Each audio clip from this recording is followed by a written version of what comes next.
बिस्मिल्लाहिर्रहमानिर्रहीम। अस्सलाम वालेकुम दोस्तों, कैसे हैं आप? दिस इज़ कैसर बारी फ्रॉम बारी लॉ एसोसिएट। आज वीकेंड है जी, सैटरडे, और मैं आउट ऑफ टाउन हूँ, लेकिन आपके साथ इमिग्रेशन की जो अपडेट्स हैं वो मैं ऑब्वियसली जैसे मैं डेली शेयर करता हूँ, मैं आज भी शेयर बिल्कुल करूँगा जी। अच्छा, आज की जो पहली अपडेट जो मैं आपके साथ शेयर करना चाह रहा हूँ वो है जी ईयू सेटलमेंट के हवाले से। एक कानून ये था पहले, जो कि अभी ब्रेग्जिट के बाद जो है उसमें बहुत सी एवरी डे जो है वो चेंजेस आती जा रही हैं। कानून ये था जी कि अगर कोई बच्चा या जो अंडर 18 हो, वो ईयू नेशनल के डिपेंडेंट के तौर पे यूके में रह सकते थे। अच्छा, लेकिन इसके साथ साथ जो था डिपेंडेंसी रूल जो था वो भी एप्लीकेबल होता था। अब ये डिपेंडेंसी रूल जो था वो क्या था? डिपेंडेंसी रूल ये होता है कि एक तो आप जो अंडर 18 हैं, आप अपने किसी अडल्ट के अंडर आ रहे हैं, चाहे वो आप के स्टेप पेरेंट्स हैं या आप के ईयू नेशनल के हवाले से जो आपके रिश्तेदार हैं या आपके फादर हैं या एक क्लोज फैमिली मेंबर्स आ जाते हैं। अच्छा, ये तो आ गया आपका डायरेक्ट जो अंडर आ जाते हैं। लेकिन डिपेंडेंसी में कुछ चीज़ें और भी जो थी, कोर्ट ऑफ लॉ जो था वो कंसिडर करता था। उसमें ये था कि अगर कोई शख्स जो है वो बीमार है, सिक है, और वो मेडिकली आपके ऊपर डिपेंडेंट आ रहा है, या वो ओवर 18 है, 18 साल से ऊपर का था, 21 साल है या 22 साल, जिसकी भी जितनी भी उम्र है, लेकिन फाइनेंशियली आपके ऊपर डिपेंडेंट आ रहा था कि जी कि आप उनको खर्चा भेजते हैं, आप उनको मंथली भेजते हैं तो वो सर्वाइव कर पाते हैं। अभी एक ये रिसेंट ये 2023 ये 2-3 दिन पहले एक जजमेंट एक आई है जी, उसका मैं वैसे लिंक जो है वो नीचे अपने जो डिस्क्रिप्शन है मैं उसमें मैं लिख दूंगा, ताकि चूंकि वीडियो लंबी हो जाएगी, आप पढ़ना चाहें तो वो भी पढ़ सकते हैं। बांग्लादेशी एक साहब थे, मिस्टर अली, जिनके नाम का ये केस है जी, R versus secretary of state जो है। उसमें जो बच्चा जो था वो उसकी एज 21 साल थी, 21 ईयर्स, लेकिन वो उसकी जो डिपेंडेंसी थी वो उसकी ईयू नेशनल जो थी उसकी माँ के ऊपर थी। लेकिन वो कोर्ट ने जो है वो उसकी अपील जो है वो डिसमिस कर दी है, अपील उसकी रिफ्यूज हो गई है क्योंकि वो ओवर 18 है। क्या अब उसको फर्दर जो है उसके ऊपर जुडिशियल रिव्यू पे जाया जाएगा? जो एप्लीकेंट है, जिनके खिलाफ ये फैसला आया है, वो ऊपर जाते हैं, या इसके बाद आगे कानून में क्या चीज़ें निकलेंगी, वो बाद की बात है। लेकिन फिलहाल ये वाली जो जजमेंट है, इस क्वाइट डिसअपॉइंटेड के जी के इसमें बहुत से लोग जो हैं इस वक्त जिनकी ईयू सेटलमेंट के हवाले से चीज़ें चल रही हैं, उसमें नेगेटिव इम्पैक्ट जो है वो बहुत ज़्यादा आएगा। बहुत से लोग जो हैं अभी भी ईयू सेटलमेंट की एप्लीकेशंस डाल रहे थे। बहुत से लोग जो हैं वो अभी भी ईयू फैमिली परमिट्स की एप्लीकेशन जो है वो डाल रहे हैं। ईयू फैमिली परमिट के हवाले से जो है वो लोग पूछते रहते हैं जी कि क्या मैं अभी भी इसमें केस फाइल कर सकता हूँ? क्या मेरे भाई वहाँ पे रहता है आउटसाइड कंट्री, क्या मैं उनको बुलवा सकता हूँ? मेरी फैमिली वहाँ पे रहती है, क्या मैं उनको बुलवा सकता हूँ? मैं उनके लिए एक तो ये है कि जो लोग अभी भी ईयू फैमिली परमिट के ऊपर रिलाई कर रहे हैं, जो अभी भी इसको अप्लाई करना चाह रहे हैं, ये इसी हमारे बारी लॉ एसोसिएट चैनल के ऊपर ही कोई जो है, अगर आप क्लिक करेंगे तो उसमें लिखा एक टाइटल आएगा, who can still apply for the EU family permit या ईयू सेटलमेंट, जो है वो लाजमी एक तो देखिएगा जी। और सेकंड इसमें यह है कि क्या वो जो लोग अभी अप्लाई करेंगे उनकी केस एक्सेप्ट होगा कि नहीं। It's very hard now a days. मेरा मकसद यहाँ पे आपको अवेयरनेस देना होता है, नॉलेज देना होता है।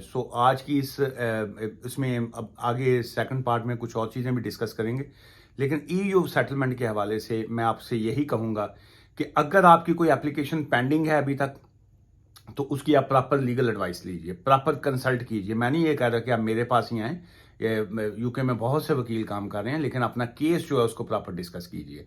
सेकंड ये है कि अगर आपकी इस तरह की कोई रिफ्यूज़ल आ चुकी हुई है तो उसमें आपके पास 28 वर्किंग डेज हैं, आप उसमें जो है वो इमीडिएट तौर पे उसकी अपील की तरफ जाइए। थर्ड इसमें यह है कि अगर आप की जो थी आपने टाइम बार्ड हो चुका हुआ है। टाइम बार्ड वो होता है कि जिसमें उन्होंने आपको टाइम दिया 28 डेज का, आपने अप्लाई नहीं किया, लेकिन अगर आपके पास कुछ सर्कमस्टांसिस ऐसे हैं जिसमें आप साबित कर सकेंगे जी कि हमने टाइम के ऊपर अपील क्यों नहीं की और अब हम इसको क्यों करना चाह रहे हैं, स्टिल जो है don't waste your time, as soon as possible जो है आप अपनी एप्लीकेशन को बिल्कुल आप फाइल कीजिए। लेकिन ये है कि EU सेटलमेंट या फैमिली परमिट जो है nowadays it's not a easy. You need a proper guidance, you need a proper legal advice, you need a proper जो है वो केस की प्रेपरेशन के साथ फिर आपको आगे बढ़ना पड़ेगा। बहुत से लोग अभी भी हमारी वीडियोस के नीचे मैसेज करके पूछ लेते हैं कि जी ये फलां ये हो गया, EU सेटलमेंट के फिंगरप्रिंट्स हो गया, अभी क्या बनेगा, दिस एंड दैट। सो यहाँ पे अगेन इंफॉर्मेशन तो हम दे सकते हैं, लेकिन मैं एक वकील होने के नाते भी बता रहा हूँ कि ये केसेस जो हैं ये वकीलों के हाथों से भी अभी बहुत मुश्किल हो चुके हुए हैं, तो आम आदमी जो है उसको कैसे टैकल करेगा। सो इसलिए प्रॉपर जो है वो इसके ऊपर काम कीजिए। एक तो ये थी जी आज की अपडेट जो है। सेकंड इसमें ये है कि इमिग्रेशन के हवाले से जो सेक्रेटरी ऑफ स्टेट हैं जी, उनकी जानब से, और ऑब्वियसली गवर्नमेंट भी इसमें शामिल होती है। सो इसमें अभी कोई डेट अनाउंस नहीं की उन्होंने, लेकिन जो फीस के हवाले से है, मैंने कल एक शॉर्ट वीडियो जो थी अपनी वो बारी लॉ एसोसिएट के ऊपर शॉर्ट वीडियो में मैंने एक्सप्लेन किया था, लेकिन मैं थोड़ा सा और तफसील में बता दूं कि इस वक्त जो इमिग्रेशन के हेल्थ सरचार्ज हैं जी, जो IHS जिसको कहा जाता है। सो IHS इसको इसलिए कहते हैं कि इमिग्रेशन हेल्थ सरचार्ज, के इमिग्रेशन से रिलेटेड होते हैं, लेकिन टेक्निकली तौर पे ये NHS के अंडर आते हैं, नेशनल हेल्थ सर्विस, जो UK का डिपार्टमेंट है, जिसके अंडर जो है वो आपने मेडिकल और बाकी चीज़ें जो है लेनी होती हैं। सो अभी इसको बहुत सारे लोग जो हैं इसमें क्रिटिसिज्म कर रहे हैं, इसको क्रिटिसाइज कर रहे हैं जी कि गवर्नमेंट जो है उन्होंने फीसें जो है वो इमिग्रेशन की बहुत बढ़ा रहे हैं।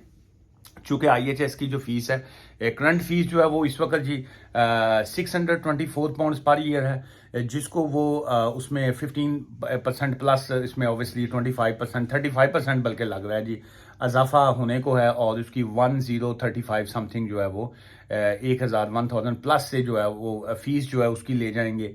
और लेकिन जो बच्चे अंडर 18 होंगे, 18 साल से कम उम्र बच्चे हैं या स्टूडेंट्स जो हैं, उनको 624 पाउंड्स की बजाय I think they are going to be 736 pound जो हैं, उसमें अप्रॉक्सीमेटली 110 पाउंड्स का इजाफा होगा। इसको 15% कहा जा सकता है, लेकिन बाकी फीसों में बहुत ज़्यादा इजाफा है। इसके अलावा सेटलमेंट की जो एप्लीकेशंस होंगी, जो immigration indefinite leave to remain की हैं, ILR की एप्लीकेशंस हैं, या ये जो लिमिटेड लीव टू रिमेन की जो 2.5 साल वाली एप्लीकेशंस हैं, उसमें भी ऑब्वियसली IHS जो है वो इन्वॉल्व होता है, उसमें भी इजाफा होगा। सो UK इमिग्रेशन की जो कॉस्ट है वो they are going to be very high जो है वो वेरी सून जो है।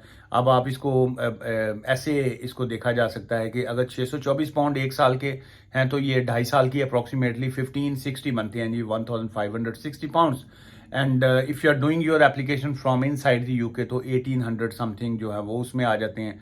सो और अगर आउटसाइड एप्लीकेशन है तो वो जो है वो 1048 पाउंड है। सो इसमें जो है इजाफे के बाद जो है लाजमी बात है जी, इसमें काफ़ी ज़्यादा फ़र्क पड़ेगा। जिनके 2-3 बच्चे हैं, फैमिली है, उनके लिए भी मुश्किल आएगा। सो क्रिटिसाइज जो हैं ह्यूमन राइट्स की ऑर्गेनाइजेशंस और बहुत से जो अदारे हैं या जो ओपोनेंट पॉलिटिकल पार्टीज़ होती हैं वो करती हैं। लेकिन अगर हम इसको थोड़ा सा और अंदाज में देखें तो देखिए, मैं ये समझता हूँ कि जिस तरह से ऑब्वियसली हर चीज़ एक्सपेंसिव हुई है, सैलरीज में अगर इजाफा हुआ है, तनख्वाहों में इजाफा हुआ है, पेट्रोल है या बाकी चीज़ें अगर उसमें इजाफा हुआ है, और आपके जो केसेस होते हैं या ये जो इमिग्रेशन मैटर्स हैं या बाकी चीज़ें हैं, ये भी तो वही लोग डील कर रहे हैं जिन्होंने सैलरी पे काम करना है या बाकी चीज़ें हैं। सो ये जिस वक्त इस तरह महंगाई जिसको कहते हैं उसकी एक लहर जब आती है, तो वो तमाम चीज़ों पे उसका असर पड़ता है। सो अगर ट्रैवल आपकी कॉस्ट बढ़ गई है, या अगर आपके घर के बिल्स या बाकी चीज़ों में इजाफा हुआ है, सो ऑब्वियसली जो है इसमें इमिग्रेशन जो है वो भी तो एक अदारा, एक इंस्टीट्यूट, एक ऑर्गेनाइजेशन या एक गवर्नमेंट के अदारे ही चला रहे हैं। सो वहाँ पे भी तो उन्होंने काम करना है, वहाँ पे भी उन्होंने सैलरीज लेनी है। सो इस पे नेगेटिव इम्पैक्ट की बजाय इसको मैं समझता हूँ पॉजिटिव लेना चाहिए। लेकिन क्या इतनी ज़्यादा फीसें पे करने के बावजूद जो है अगर आपकी रिफ्यूज़ल आती है, ये वाला जो पॉइंट है ये डिबेटेबल है कि क्या हम इतनी फीसें पे करें और उसके बाद भी जो अगर रिफ्यूज़ल आएगी तो देन जो है हमारे पास क्या ऑप्शंस हैं। सो इसमें मैं ये आपको यही एडवाइस करूँगा आज की इस वीडियो से, अगर आपका कोई इमिग्रेशन का मैटर पेंडिंग है या अगर आप इमिग्रेशन का कोई केस फाइल करना चाह रहे हैं, स्पाउस वीज़ा एप्लीकेशन जो है वेरी एक्सपेंसिव है, विजिटर वीज़ा की भी फीस को बढ़ाया जा रहा है। सो इसी तरह ये स्टूडेंट्स एप्लीकेशन है, स्किल्ड वर्कर वीज़ा एप्लीकेशन, सो आपकी कॉस्ट बहुत ज़्यादा इन्वॉल्व होती है। जहाँ पे एक तरफ मैंने फील किया है कि बहुत से लोग जो हैं वो गवर्नमेंट की फीस पे करते वक्त उनको फील नहीं होता। वो कहते हैं जी वो तो गवर्नमेंट की फीस ही पे कर देंगे। वकील की फीस पे करते वक्त उन्हें थोड़ा जो है वो मुश्किल होती है। सो आई कैन अंडरस्टैंड के जी के ऑब्वियसली हर एक शख्स के हालात अच्छे नहीं होते, लेकिन जिसको कहते हैं ना DIY, do it your self. So DIY जो होता है वो सम टाइम जो है वो आपको तबाही की तरफ ले जाता है। जहां पे आप इतनी कॉस्ट पे कर रहे होते हैं, मैं आपको एडवाइस करूंगा, सारे क्लाइंट्स आपने मेरे पास तो आना नहीं है, बहुत से और वकीलों के पास भी जाएंगे, लेकिन बेटर यही है कि आपका जो भी इमिग्रेशन मैटर हो आप प्रॉपर पहले तो लीगल एडवाइस लिया करें, कंसल्टेशन लिया करें, और उसके बाद जो है अपना प्रॉपर जो है वो वकील के थ्रू काम करवाया करें, जिसका काम उसी को साझे। जो आम आदमी करेगा वो अल्टीमेट जो है वो, अगर आप बड़े एक्सपर्ट हैं, बड़े फनकार हैं आप, तो बिल्कुल कीजिए। तो इसी तरह वो जो है, अगर आपको हार्ट अटैक आया है तो क्या आप अपनी सर्जरी खुद ही खोलने बैठ जाएंगे, अपना तो अपना छुरी चाकू लैके अपना खुद ही तुसी इलाज करोगे? सो इस नॉट जो है, एक डॉक्टर जो है वो भी अपना ट्रीटमेंट जो है वो किसी दूसरे डॉक्टर से करवा रहा होता है। सो इसलिए मैं इमिग्रेशन का वकील हूँ। मुझे अगर कोई प्रॉपर्टी मैटर्स आए या कोई इस तरह के कोई इश्यूज आते हैं तो मैं तो उसमें एक्सपर्टीज मेरी नहीं है, मैं किसी और वकील से मैं मदद लेता हूँ। अपने प्रॉपर्टी मैटर्स में मैं किसी और वकील को एंगेज कर रहा होता हूँ। सो इसलिए बेटर यही होता है कि अब मैं कहूँ जी मैं खुद से वकील हूँ, मैं बाकी काम कर रहा हूँ, तो मैं अपना प्रॉपर्टी का केस जो है वो भी मैं खुद कर लूँ, या कोई क्रिमिनल लॉ है तो मैं उसको भी मैं डील कर लूँ। तो मैं इमिग्रेशन का काम करता हूँ जी, मैं सिर्फ इमिग्रेशन का ही करता हूँ। सो इसलिए इतनी कॉस्ट जहाँ पे आपने पे करनी है वहाँ पे प्रॉपर आप वकील के थ्रू काम करवाया करें। मुझसे मिलना चाहें, बारी लॉ एसोसिएट, हम ब्रैडफर्ड में होते हैं, लेकिन बहुत से क्लाइंट्स ऑब्वियसली आप यूके में मुख्तलिफ कोनों कॉर्नर से हैं, कई जगहों से हैं, नहीं आ सकते हैं। सो इसलिए आपको ऑफिस आने की ज़रूरत नहीं है जी, कि अगर आप कहें कि हमने लीगल एडवाइस लेनी है तो हमें ब्रैडफर्ड ही आना पड़ेगा। आप चाहें तो आप जो है वो फ़ोन एडवाइस जो है वो भी ले सकते हैं जी, और फ़ोन एडवाइस के या ऑफिस मिलने के हम लोग जो है वो फीस चार्ज करते हैं जी, कंसल्टेशन की फीस जिसको कहा जाता है। दुआ में याद रखिएगा, नई किसी अपडेट के साथ फिर हाजिर होऊंगा। टेक केयर, खुदा हाफिज़ जी, बाय।